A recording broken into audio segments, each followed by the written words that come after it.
Yo guys, welcome back to my channel. If you've not done already, click the subscribe button and follow me across all my social media platforms. Links are in the description box below. This is your 2021 Off the Canvas Boxing Awards ceremony. We'll be giving out awards for the best KO, the best male fighter, the best female fighter, the best promoter, and many more. Okay, but without further ado, let's get straight into this. But first and foremost, we gotta change our clothes because this is an award ceremony. This is an official thing, okay? So I'll be back in a minute. Let's go. And we're back.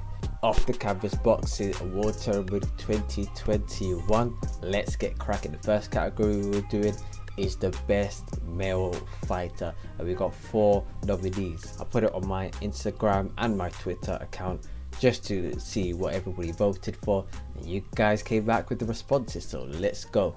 Nominations are Alexander Usyk. Now Alexander Usyk has had an amazing year. He's beaten the likes of Anthony Joshua, okay, former unified heavyweight champion of the world. He beat him in Tottenham, his own backyard, okay, schooled him, made him look silly. You guys, sorry, I was there. Check the vlog out because it was a very depressing day, shall we say. But Alexander Usyk, for that alone, 2-weight world champion, you cannot really argue with this nomination. The next nomination is George Kambosos Jr. George Kambosos Jr. Wow, what a year he's had. Okay, he's beaten the likes of Teofimo Lopez this year. Teofimo Lopez was considered the best lightweight in the world, and he went there, he beat him. Even though he went to Perspin, there was a bit back and forth, and he managed to come back with the belt. He is probably, I think he's the first ever undisputed champion coming out of Australia, or we're gonna call him undisputed champion. I don't care about WBC Bundam, yeah, but he's the first ever undisputed champion coming out of Australia. Big up Australia. He's carrying the flag really well, okay. He's acting like a champion. Listen, the Australian Emperor is coming here to reign on everyone's parade in the lightweight division, and for me, for that alone, I have to put him in my 4 nominations for this year's male fighter of the year. Now the next fighter for me needs no introduction, okay. I even got a hat, I've got a sombrero, blood, yeah. I got a sombrero in admiration for this don, yeah. So Canelo Alvarez, this guy is the truth, okay. This year, well, to be fair, let's just touch a little bit on last year, because it falls on the, right at, literally almost at the end of last year, he beaten Callum Smith, an undefeated super middleweight fighter, okay. It's not even a fighter, a champion. He then, earlier this year, he beat, literally within the space of about 2-3 months, he went on to fight Anthony Yildirim, okay. At that time he had a 2-3 year layoff. It was a mandatory challenger. He beat him, okay. Other people out here, Tyson Fury, aren't really fulfilling the mandatories, okay. So you have to give him props for that to an extent. Then he went on in Cinco de Mayo weekend to defeat an undefeated fighter at super middleweight champion in Billy Joe Saunders, which was considered a very tough opponent for Canelo Alvarez. Billy Joe was winning a few rounds here and there, so for me, and I rated Billy Joe Saunders highly at that time, and I think for Canelo Alvarez to beat him, crazy.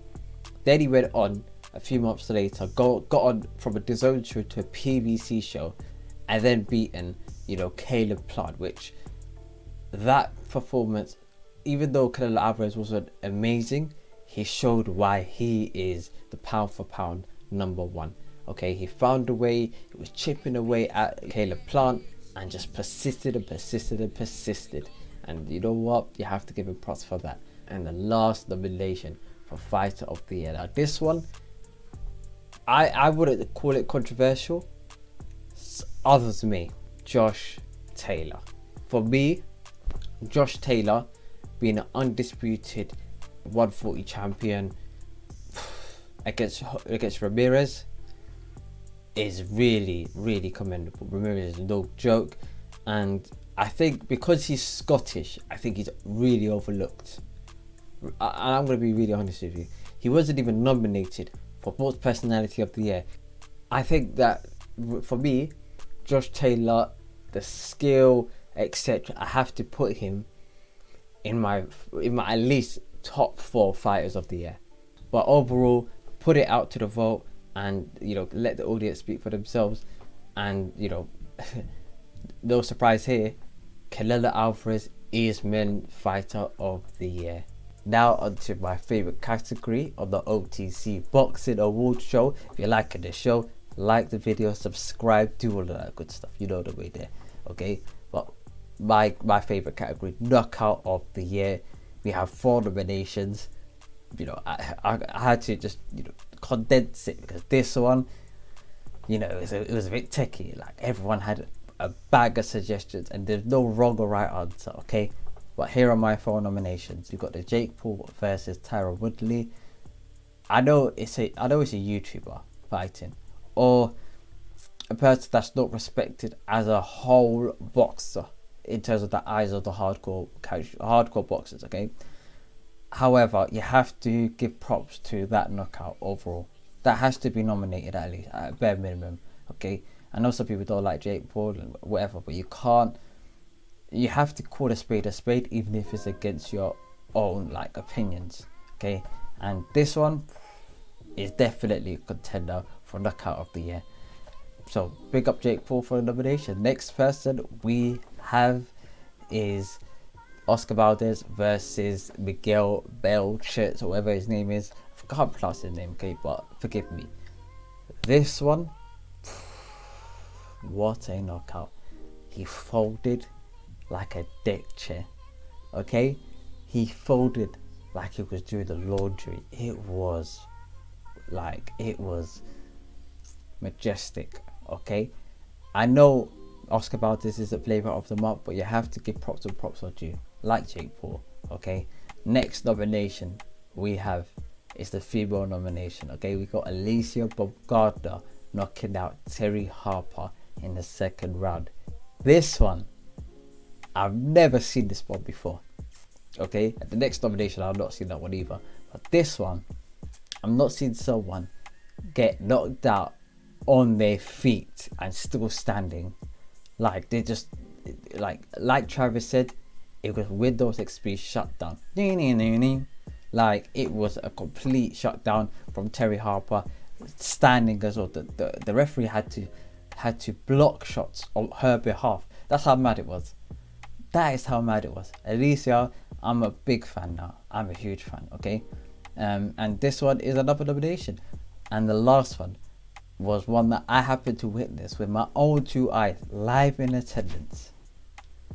Callum Smith versus Lennon Castillo. This one, and the reason why I was mad, because the knockdown wasn't, the knockout in itself wasn't crazy. It was the bit afterwards. He knocked him out, dropped to the floor, referee waves it off. His legs were shaking. His leg, one of his legs was rattling. I've never seen that before. What, a man's leg was vibrating in the big Tottenham Hotspur Stadium? Raw, that. I was absolutely in shock. I was actually scared for him. It looked like an exorcism that was going on in that ring. It was that frightening, okay? And for me, just on that shock factor alone, I have to nominate this as knockout of the year. Now, in terms of the voting, this one was very close. Top 2. The top 2 in terms of knockout of the year was the Jake Paul versus Tyron Woodley one, and the Callum Smith versus Lennon Castillo, okay? But overall, you guys voted for the Callum Smith versus the Lennon Castillo fight. Now, I would have voted for that one as well, or maybe even the Oscar Valdez one, but that one was scary. I was like, that one, I was fearing for Castillo's life after that. And hopefully he's all good. Okay, I've not heard from him since, but hopefully he's all good. Next category we have is Fight of the Year. We had some great fights this year. from the AJ versus Usyk fight to the PBC fight with Pacquiao versus Ugas, Crawford versus Porter fight. So we've had some really good fights this year, a lot of them were just entertaining, and I enjoyed them all. Okay, I had to narrow this down to 4, and this was a tough task to do. So okay, so forgive me if your favorite fight wasn't included as a nomination, but I think we could all kind of draw to the similar conclusions, if that makes sense. Okay, first nomination for me is Josh Taylor versus Ramirez. Josh Taylor versus Ramirez was a great fight. This fight was early on this year, and the skill level from both fighters was just immaculate. It was an absolute entertainment. This one was just majestic, like the way they were just moving around the ring, the footwork, hand speed, change of direction, the jab range abilities, to the combination punches from both fighters. Okay, it was just amazing. To a couple of knockdowns as well from that Josh Taylor did to Ramirez. I have really thoroughly enjoyed this fight. Okay, so I had to put this at least as a nomination. Okay, and second one is Kambosos versus Lopez. I really enjoyed this one as well, from just the entertainment value, and that, you know what, it being a lightweight fight kind of helped a lot, because if this one was a cruiserweight fight that of two kind of Polish fighters, a lot of people might not care in terms of just the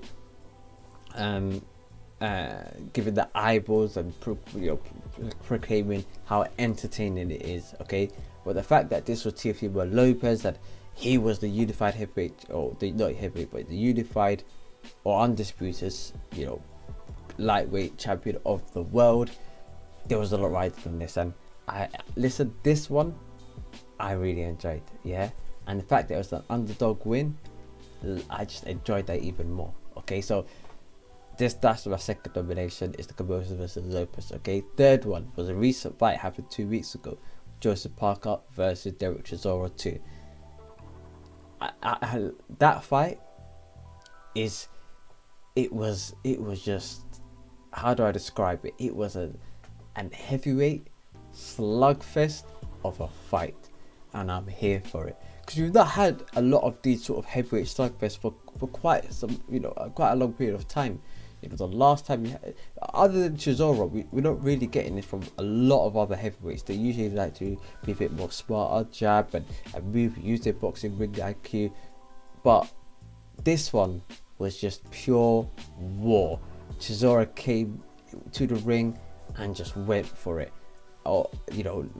Even though he was down and out, even though he was tired, even though there was nothing left, like Ian Bell, this guy just carried on, persisted, and managed to, even though he lost the fight, managed to get to the final bell. So that's absolutely commendable. Joseph Parker definitely having a massive improvement. I was so impressed with this fight, man. Okay, that's my third nomination for fight of the year, in my opinion. Maybe it's recency bias, it is what it is. But look, we all kind of know who was fight of the year. Let's not kid ourselves, okay? There can only be one winner. This one is open and shut case. Even the person who can say, yeah, I like this fight even more, can turn around and say, yeah, they should be as a nomination, but there can only be one winner. Tyson Fury versus Deontay Wilder, the trilogy fight. I would say this one is probably one of my favorite heavyweight fights. I'm going to say my words carefully. In the last 3 years. In the last 3 years, this one was my favorite heavyweight fight. No questions about it. Okay? It had me on the edge of my seat. I was shocked. My jaw was on the floor. Okay? And it was, you know what? I'm surprised I didn't have surgery on my jaw, the way I had my mouth open for that long. You thought I was catching flies as well. Okay? I was absolutely in shock. How many knockdowns was it? It was a lot of knockdowns, considering Deontay Wilder later on in the fight. I think it was 4 knockdowns in one round at some point. So it was a back and forth of absolute mayhem. And, it was a knockout in the end, and Deontay Wilder showed that he's an absolute warrior. So the people voted, and this was, by a majority decision. 74% decided that Fury versus Wilder 3 was fight of the year. In second place was Cabezas Lopez. Okay, so next category on the OTC Boxing Awards is the Female Boxer of the Year. The first nominee is Katie Taylor. Katie Taylor has had a very interesting year. She's fought the likes of Natasha Jonas, then she fought, I think it's a lady called Han, and then she fought Sharapova the other day. And overall it was, it was three good performances. But NJ, that was a class performance against Natasha Jonas. So overall, Katie Taylor's had a good year, I would say. I wouldn't say it's been her best ever year, but it's been a very good year for Katie Taylor. We've also on the list have Alicia Baumgardner. Okay, Alicia has had a tremendous year, literally just coming out the blue. She came from fighting on small horse shows out there in the US, prior to fighting Terry Harper, fighting the likes of a lady called Bradford or something along those lines. I never knew who Alicia Baumgardner was, to be fair. May have seen a couple of clips here and there, but I can say the same thing about many boxers. So I can honestly say I probably never knew her prior to the Terry Harper fight, but she came out the gates firing. Okay, what an introduction to us. She came out and knocked out Terry Harper. Wow. Okay, she's on the list. Based on just that performance, she's on the list for Women Fighter of the Year. The next fighter we have is Amanda Serrano. Now, when we talk about Amanda Serrano is pioneering female boxing with the Jake Paul Most Valuable Boxer. I don't know what they call themselves, but you get the gist. Okay, she's doing amazing stuff and promoting female boxers from a financial sense. So I have to give so much props to Amanda Serrano for doing that. She still has some tough fights this year. Recent fight was a very tough fight, Miriam Gutierrez. And then she had two fights prior to that. I've got it here. She's got Mercado, and she fought Bermudez. Okay, so overall it's been a very good year for Amanda Serrano. Onwards and upwards from her. Hopefully she fights Katie Taylor next year, but she is also on the list as well. And lastly, but certainly not least, on the female boxing boxer of the year nominee, we have Jessica McCaskill. Now, Jessica McCaskill, in my opinion, has had a quieter year compared to her other nominees or her other colleagues that we have on the OTC award ceremony. She's had earlier, to be fair, maybe it's recency bias, because she did beat Cecilia Brækhus. Cecilia Brækhus is a tough opponent. That is a hell of an opponent, okay? And you listen, but you got to get your flowers for that. But that was back in like March or something. So like that's why probably at the moment I think maybe it was a bit of a quiet year. But to be fair, that's probably the best opponent beaten compared to the rest of her counterparts. But overall, McCaskill had a good year. She beat Brækhus, and she beat White as well. So big up McCaskill. But overall, fight of the year. This is you guys who voted it. It's not me, because if I voted, I would have gone for a different person. But you guys happen to vote for Katie Taylor. Now, I'm not really mad at it. I can accept it. Katie Taylor is a wonderful boxer, so I can accept it. But I probably would have gone for McCaskill or Baumgardner, one of those two. That's what I would have gone for. But you lot let me know who you guys have as female boxer of the year. On to the next category, we have promoter of the year. Now, this year has been, has started off quite slow, but picked up towards the back end of the year. And hopefully the momentum just builds on. The matchmaking, the cards, hopefully it goes into the next year. We have 4 nominees for promoter of the year. Let's start with the first one, Frank Warren. Yeah, it's not been great for Frank. I think this year is a year to forget for Frank. He's had, well, I'm not going to count Tyson Fury because that's really a top rank show. It's not co-promotional because it's out there in the US, okay, and it's on the top rank ESPN. So I'm not counting that one bit, in my opinion. Okay, so he had a couple of Dennis McCann, David Adelaide, Sam Maxwell. He's also had Lyndon Arthur, a couple of tune-up fights for Lyndon. He had a couple of tune-up fights for Anthony Yarde before they met later on in the year, which was a good fight, but not a great card.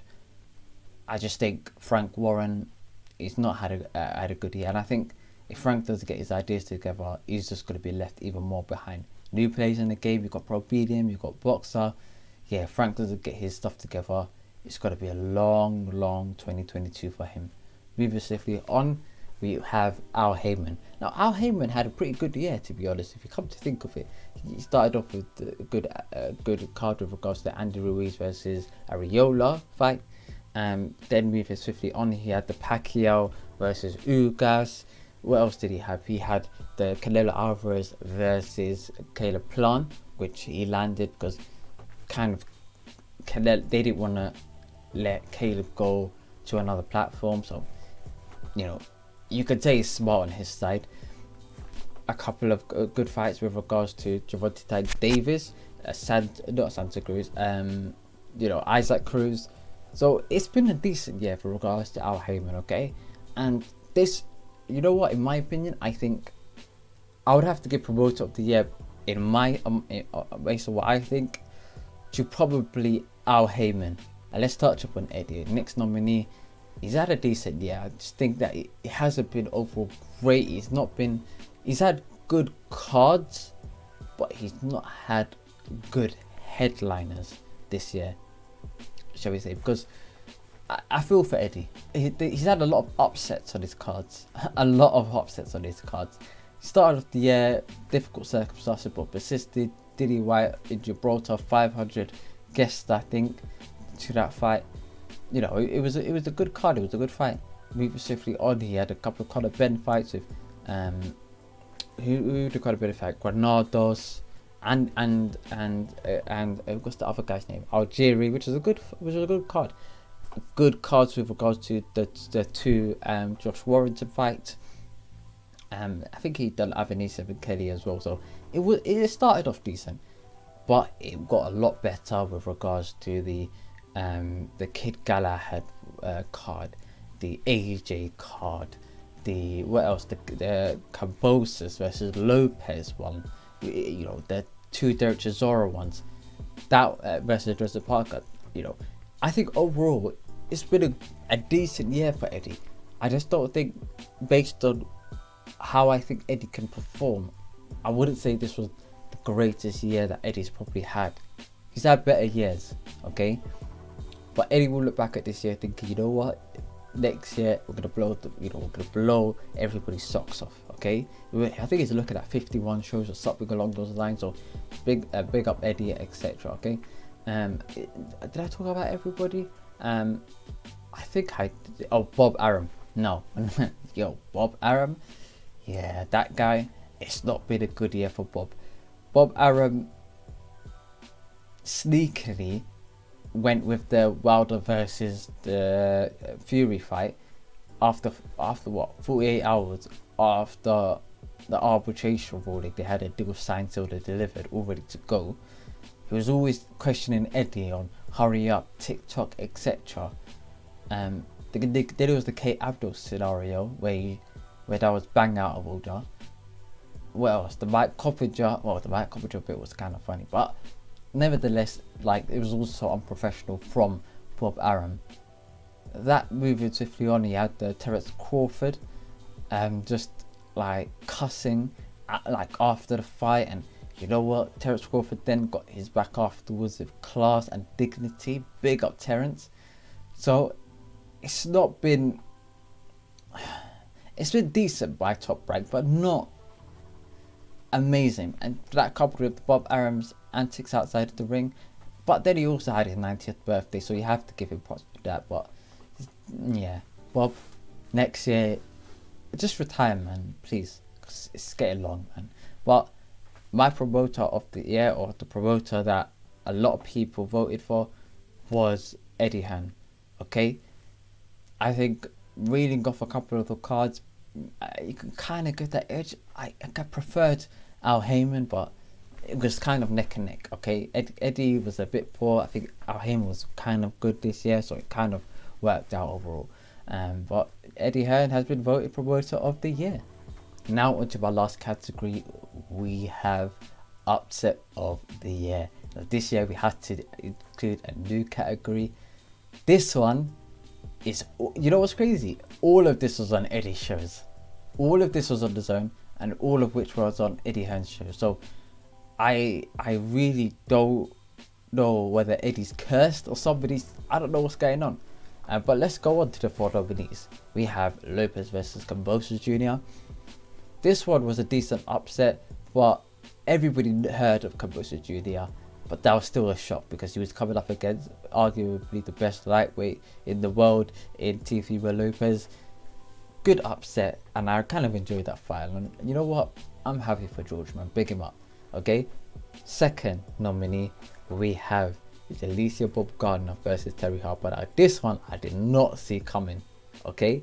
Knockout, second round. Terri Harper, which is one of the best, I would say, British boxers in the last couple of years in terms of the female boxing scene, and just getting stopped like that on, like, just, nah, I can't even repeat it. Like, it was that bad. Like, it was bad, man. Terri Harper didn't look, you know, well nourished before she got into the fight. She looked kind of pale on the scales. She didn't look 100%, but nevertheless it was still a devastating upset on the same card. Third nomination, we have Kiko Martinez versus Kid Galahad. Now this one, even though we all know Kiko Martinez, nobody saw this coming. Nobody. You know, Kiko was getting smoked throughout the fight, but he pulled it out the bag. Yeah, and I have to give him maximum props for that, because that performance, or that sort of comeback, was inspiring. Like, you can't write a person off like until the final whistle, until the final bell. Can't write him off. So Kid Galahad, he gets the third nomination. And the fourth nomination for upset of the year, we have Lara versus the Warrington 1. Now this one, I've never even heard of Lara, never seen him, didn't know who the hell he was. It was supposed to be a homecoming fight, just the cobwebs off. It was nothing like that. It was an absolute beatdown. I did not expect it from Mauricio Lara, and that would surprise me to the max. Overall, we put it to a vote. My vote, Mauricio Lara versus Warrington, but the people voted different. People said Lopez versus Kambosos Jr. And I can't really be mad at it, to be honest with you, but based on the upset, I have to look at what were the odds prior to the fight, or what were people giving their lesser opponent, how much chances were they giving them, and then I could have gauged on how big the upset was. And Kambosos was a decent fighter, and Lopez was supposed to smack him up, but Lara came out the woodwork. Nobody knew who the hell he was. But that has been your last category for the Off the Canvas Boxing Awards. That has been your Off the Canvas Boxing Award ceremony of 2021. Okay, see you in the next video, guys. Drop in New Year's Eve. Peace, love, prosperity. I'm gonna see you guys in a bit. Peace.